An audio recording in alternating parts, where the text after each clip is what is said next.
আসসালামু আলাইকুম। আগামীকাল বাংলাদেশের সাথে পাকিস্তানের সিরিজ নির্ধারণী ম্যাচ এবং সিরিজ নির্ধারণী ম্যাচে মুস্তাফিজুর রহমান খেলবেন এবং বাংলাদেশের পেসিং ইউনিটের এই মুহূর্তের অধিনায়ক হলো মুস্তাফিজুর রহমান এবং সবথেকে গুরুত্বপূর্ণ রোল কিন্তু প্লে করবেন মুস্তাফিজুর রহমান।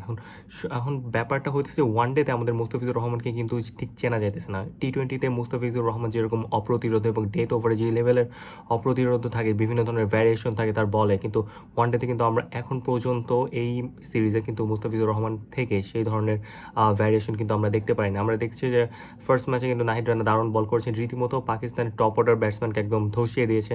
সেকেন্ডলি আমাদের বোলিং ইউনিটে আছে কিন্তু তাসকিন আহমেদকে কিন্তু খুব একটা বেশি স্বাচ্ছন্দ্য বোধ করছেন না তিনি বোলিং। তাকে দেখে মনে হচ্ছে বা তার বোলিং অ্যাকশন দেখে মনে হচ্ছে যে তিনি আসলে খুব একটা ফিট নেই এবং তার ফিল্ডিংও খুব একটা দারুণভাবে তার ল্যাকিংস দেখা যাইতেছে। এবং সেম গোজ ফর আমরা যদি বাংলাদেশের অন্য বলারদের কথা চিন্তা করি, মেহেদী হাসান মিরাজের মোটামুটি ভালো বল করতেছে, কিন্তু মুস্তাফিজুর রহমানও ভালো বল করতেছে ইকোনমিক্যাল, কিন্তু তাকে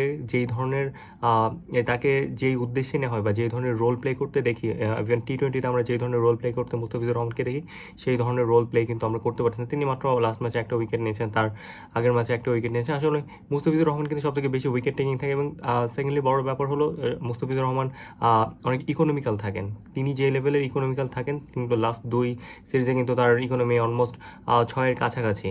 ফার্স্ট ম্যাচে কম হওয়া খুবই স্বাভাবিক, কিন্তু সেকেন্ড ম্যাচে কিন্তু অলমোস্ট 6-এর কাছাকাছি। অর্থাৎ মুস্তাফিজুর রহমান থেকে যে ধরনের ইকোনমিক্যাল বলিং আমরা এক্সপেক্ট করি বা তিনি যে ধরনের বল টি-20তে করে থাকেন, তার থেকে কিন্তু খুব বাজে অবস্থা ওয়ানডে দলে, যেটা কিন্তু দলের জন্য খুব আশঙ্কাজনক। এবং মুস্তাফিজুর রহমান যদি আসলে বোলিং ইউনিটের যেই দায়িত্বটা না নেন, তাহলে কিন্তু আমাদের বাংলাদেশের যে ব্যাটিং ইউনিটের ওপর কিন্তু খুব দারুণ চাপ পড়ে। এবং আমরা আরেকটা জিনিস দেখতে পাচ্ছি যে নেক্সট ম্যাচে জিততে হলে কিন্তু বোলিং ইউনিটকে ভালো করতে হবে। আমরা ফার্স্ট ম্যাচে কিন্তু বোলিং ইউনিট ভালো করছে, 115 রানের মধ্যে পাকিস্তানকে অল আউট করে ফেলেছেন।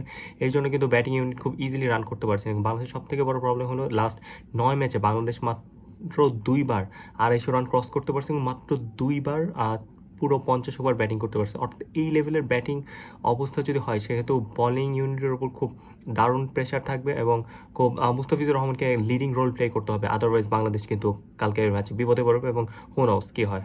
আপনি কালকে কোন দল সাপোর্ট করতেছেন প্লিজ কমেন্ট করে জানাবেন। আল্লাহ হাফেজ।